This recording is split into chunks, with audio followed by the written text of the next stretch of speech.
Job The Punch TV. employment or unemployment should not be a standalone subject. I mean, we are able to let naming of airports be standalone. We can remember to specifically mention the naming of airports. But the issue of employment, unemployment, job creation, something which was the pivot around ascension to power, it cannot stand alone. And you are saying that when 1D1F is mentioned, there is an element of employment. When there's something, there's an element. So we should go chasing those things to find. Employment, each 170,000. No, call for no phone and no questions. Manche, look, the president mentioned Attorney General, the orientation of the current Attorney General.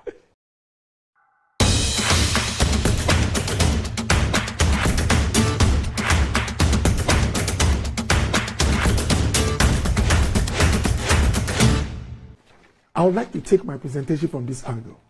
This president gave his penultimate state of the nation. In fact, strictly speaking, is the last one, I'll put it. Because the next time he delivers the other one, we would have known whether you have a new government, like you have an extension or a breaking the eighth of this government or a new one from the opposition. Before he became president, some 7+ years ago, Doc, what was happening in this country? We had a Ghana, in fact, and I've said it here, I'll repeat it. The reason why MPP's manifesto for 2016 was change an agenda for jobs was only one thing. Look, because the national security reports, the intelligence reports, the feedback from the grounds all pointed to the fact that the biggest problem in Ghana under 8 years of Mills Mahama was unemployment. And so the manifesto theme for the New Patriotic Party confronted head-on the biggest problem Ghana was facing as at 2016 when we were going into the election. And remember, at the time when unemployment was the biggest, the results of the 2016 election showed that what we picked from national security and the grounds was true. JM didn't lose by more than 1 million votes by accident. The unemployment, the frustration in the system, the suffering, the struggling industrial sector because of unavailability of power or instability in the power situation, all were true, evidenced by the results in the elections. This is the Ghana Akufo-Addo inherited from John Dramani Mahama, who had been president and co-president for 8 years. Growth of the economy was declining. How do you call it? Growth was declining. Fiscal deficit, which is one of the indicators of prudence and primary balance, was in a worse situation. In fact, I have the figures here. When you check, Ghana's trade balance was in the negative for 3-4 straight years under JM. What it basically meant is that what came to us as forex was less compared to what we had to use to buy or purchase services and goods. Any country that has a negative trade balance, a negative primary balance, will struggle to keep an economy that brings relief to the people and creates opportunities. And that's why under JM, unemployment was the biggest item in this country. This is the economy Akufo-Addo inherited 7 years ago. Akufo-Addo inherited a Ghana that could not afford to pay allowances for nurses, let alone dream of paying for the fees of kids, over 1 million kids. Decided or could not afford. But if you are struggling with allowances and you are saying that it is difficult because of the revenues compared to expenditure, and you were thinking of revoking the allowances, how can you then... Was that a reason given by the government? Oh, the man chair. You were, how do you call it? Okay, go on. Wait. They told us that they wanted to take in more nurses. So they wanted to take away the allowance. So that, look, Doc, I've said it and I'll repeat it. If you've not suffered hunger before, if you've not lived in a family where paying fees is a problem before, you underrate and undermine allowances that cushion people in school.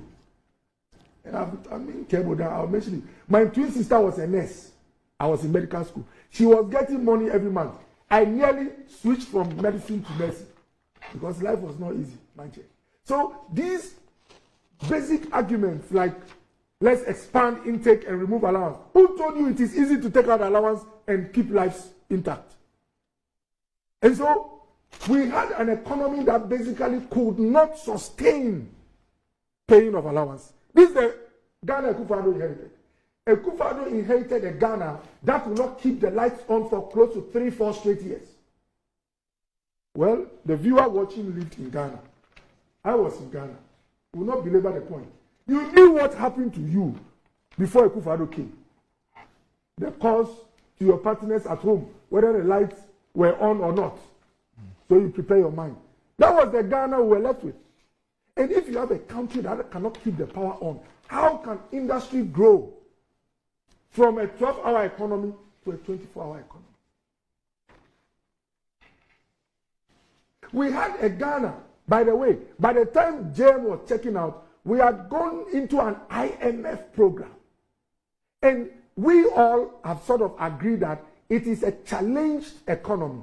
It is an economy in some difficulty that goes to the IMF, where the interest rates on what you receive is lower than the capital market. So with all this hype, with all these wild comments about the JM, new JM that will get and all that, this JM, after 8 years, actually landed us at an IMF program.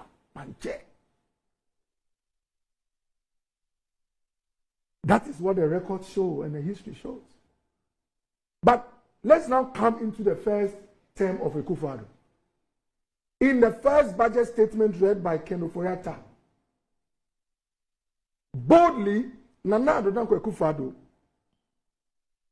decided and told the nation that we have what it takes to pay the fees of over 200,000 kids annually, and that we cannot wait any other extra year to prepare enough, so-called, before paying for their fees. And by the way, the statistics show that before we came, an average of 100,000 kids qualified for SS but didn't enter. And I'm not surprised because I nearly also didn't enter. It took some loans from ADB to go to PRESEC.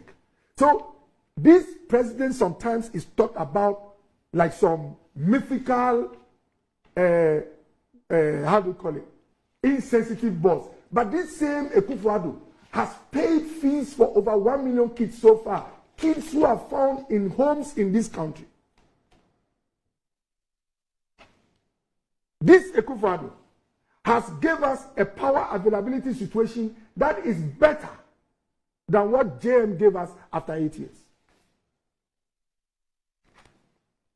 This same President Akufo-Addo has made it possible for industries and factories to come up, and not only that, if you take a factory like Casapreco, under the 1D, 1F program, there were serious tax exemptions given to Casapreco, which made it possible for Casapreco to acquire a defunct, moribund, dead factory in Tanoso within the Ashanti region. And as we speak, Doctor, there are youth within the Tanoso environs who are on their way to work. Youth that would have been part of the unemployment force if Nana had not stimulated one district, one factory. President Akufo-Addo, before COVID struck, worked hard to make Ghana the #1 destination for foreign direct investment in West Africa. Ghana was the #1. Before COVID struck, Ghana was listed as one of the high-performing economies and shining examples in West Africa. In fact, the first 3 years of Akufo-Addo was directly opposite to the last 3 years of JM. Nana Akufo-Addo recorded a positive trade balance for 3 consecutive years.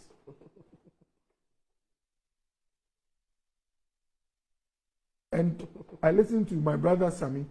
He says, Akufo-Addo didn't mention unemployment. Man, chair, you don't have to mention the word unemployment to show that you are interested in creating opportunities.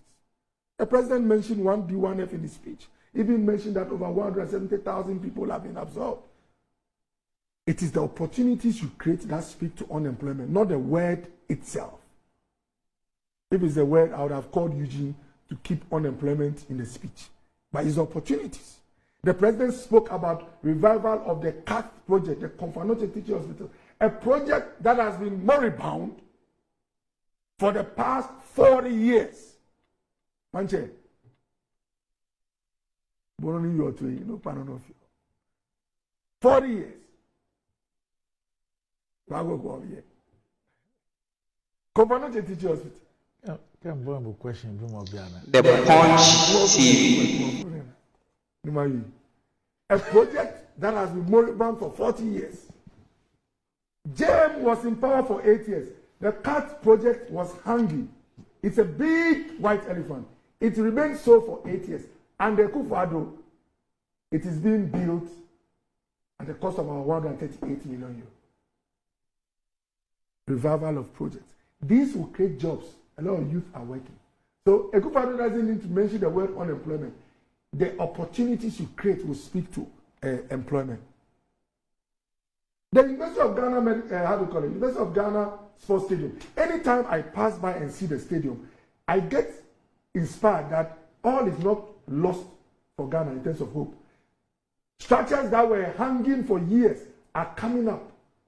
It is a sign that you have a government that is working. Look, my brother says that Nana didn't mention corruption. You don't need to use the word corruption to show that you mean business. The president mentioned the judgment. Okay. Oh boy. Are you seriously saying that after all your analysis, I didn't even want to interrupt you. This national security thing about jobs and unemployment, it happened during President Kufuor's time. That is what led to that thing that was created. The YE or something, yes. That was a national security report. So it was not during Mills Mahama. But then again, you're right. The issue about jobs. That was the campaign promise of the NPP.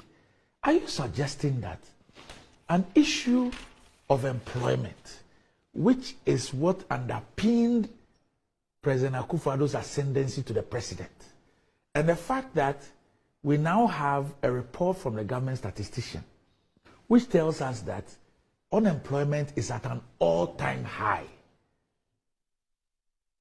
Job creation, employment or unemployment, should not be a standalone subject.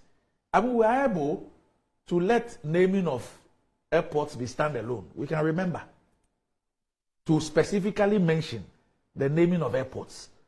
But the issue of employment, unemployment, job creation, something which was the pivot around ascension to power, it cannot stand alone. And you are saying that when 1D, 1F is mentioned, there is an element of employment. When there's something, there's an element. So we should go chasing those things to find. Employment, 170,000. No, call for no questions. Manche, look, the president mentioned Attorney General, the orientation of the current Attorney General. Under President Mahama, we had an Attorney General, in fact, a Deputy Attorney General, Martin Odo, is on record. Amidu said he told him, don't sit here in the office and be determining cases and conceding and yielding and putting the state in a situation of liability. Go to court and defend every claim. Amidu said it. He said he told him, Martin, check out from this behavior. These are all forms. These are forms that corruption can emerge or be created or be consolidated. And are you suggesting that under your government, you have not paid judgment debts? But that's not, all what I'm saying is that the attitude and orientation of this government is that for every claim, we challenge it in court, open court. It is not every claim that you have challenged. But 2017 you paid 111 million cedis. 2018 you paid 153. Yes. 2019 you paid 13.9. 2020 you paid 18.9. 2021 you paid 357.811. 2022 2.8. The point I'm making is that if you compare the number of cases we resolved on the table and those we are fighting, the figures are huge. We are fighting more compared to them. No, you are. Manche. So, look, and again, people have forgotten so soon. Had it not been for this government, I don't want to mention his name. His name has been mentioned, even a song came out. But there were some individuals who got some payments. And it has taken this government to have some retrieved back to chest and even chase them for others. In open court. There were judgments in open court. Manche. So, the orientation of this government, and look, when the ports were being made paperless, I know practitioners, as in those who are into that business, who initially fought and said, oh, you know, let's keep the old. Now with the system, the face-to-face has reduced. There's been some huge savings. And when you look at, how do you call it? The Punch TV. They will tell you that. Now, even in the night, in your house, there are some procedures that you can do on your phone or online. And then, how do you call it? The access to goods is reduced compared to the past. That's not to say that every bureaucracy has been reduced. But the ways to reduce corruption involves putting systems in place. Because human beings by nature are corruptible. So you always want to put a system where even if the fellow is a criminal, the system will not make it possible for them to perpetrate. Like SML. Now, if you look at the PDS, the claims of PDS, by the way, I don't want to mention his name again. We have people who were in the banking sector, who under the Espoir regime got money from Bank of Ghana, misappropriated the funds, how do you call it, treated people's savings in a funny way. And under this regime, they've been tried in courts of competent jurisdiction. Monies have been retrieved and they've been jailed. This fighting corruption actually, Yama owi akwa baba Mansa Media College. Mansa Media College a school power a TV so any radio so dwumadie. Ya so ye e Kumase atonsu. Baby a uwo bia o pese ba Mansa Media College a. Na be hu dwumadie yedi ne hono a. Yentie dwumadie yedi no Mansa Media College. Se usua bribi wo media mu.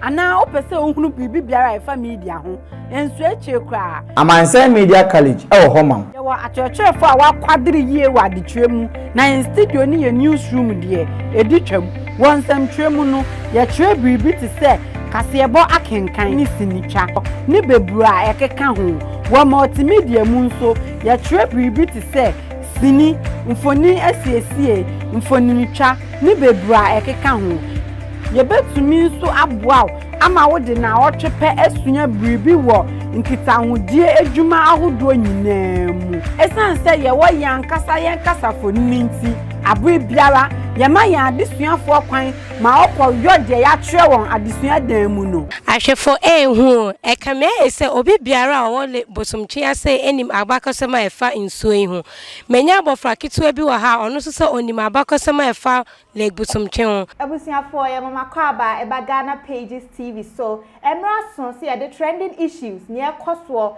ewo Abbey for time fidie ni so ebe somo midin na eje wa akode Mansa Media College e ma o de we hia bia wo nkotahudie mu